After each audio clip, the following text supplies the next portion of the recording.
বাংলাদেশ জামাত ইসলামী রামগঞ্জ উপজেলার একটি গুরুত্বপূর্ণ ইউনিয়ন ১ নং কাঞ্চনপুর ইউনিয়নের অত্যন্ত গুরুত্বপূর্ণ একটি শাখা ৪ নং ধর্মপাড়া ওয়ার্ডের সুযোগ্য সভাপতি বিশিষ্ট আলেমের ওই এলাকার উজ্জ্বল নক্ষত্র মাওলানা সালার হোসেনকে পূর্ব শত্রুতা এবং জায়গা জমির জেল ধরে তার চাচা মোহাম্মদ কামাল হোসেন এবং চাচাতো ভাই রাকিব ও রাহাত মিলে অত্যন্ত নির্মমভাবে হত্যা করেছে। এই হত্যার প্রতিবাদে আসামিদের ফাঁসির দাবিতে আজকের এই মানববন্ধন মানববন্ধনে আমরা ঘোষণা দিতে চাই রাকিব রাহাত অ্যারেস্ট হয়েছে, ২৪ ঘন্টার মধ্যে কামালকে অ্যারেস্ট করতে হবে। প্রশাসন যদি ব্যর্থ হয় আমরা সারা রামগঞ্জের তৌহিদি জনতাকে সাথে নিয়ে যে কোনো মূল্যে কামালকে অ্যারেস্ট করেই ছাড়বো ইনশাআল্লাহ। আপনারা যদি আমাদের সাথে থাকেন এই কামাল বাংলার মাটি থেকে পাঠানোর সুযোগ নেই।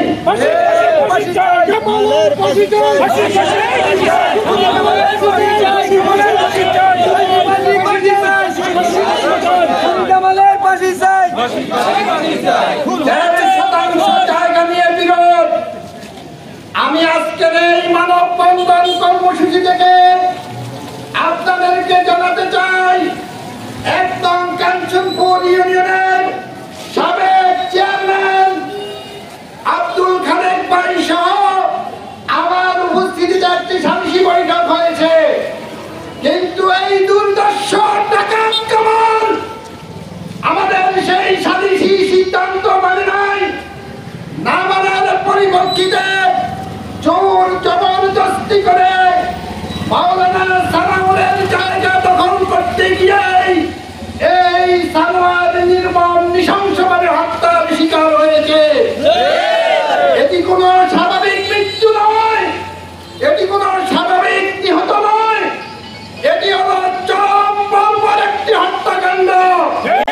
সন্ত্রাসী চাপার কারণে একজন ব্যবসায়ীর বুকে মাথায় পাথর মেরে নির্মমভাবে হত্যা করেছে।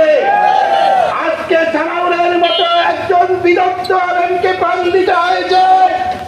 এই সালাউলের হত্যার বিচার আমরা দেখতে চাই। ২৪ ঘন্টার আলটিমেটাম দিচ্ছি, প্রশাসনের দৃষ্টি আকর্ষণ করছে।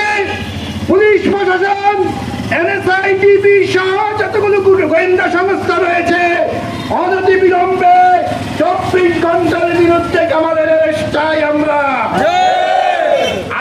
তার দ্রুত আইনের আওতায় এনে বিচার বিভাগীয় তদন্তের মাধ্যমে তাকে ফাঁসির কাষ্ঠে ঝুলিয়ে মৃত্যু নিশ্চিত করতে হবে।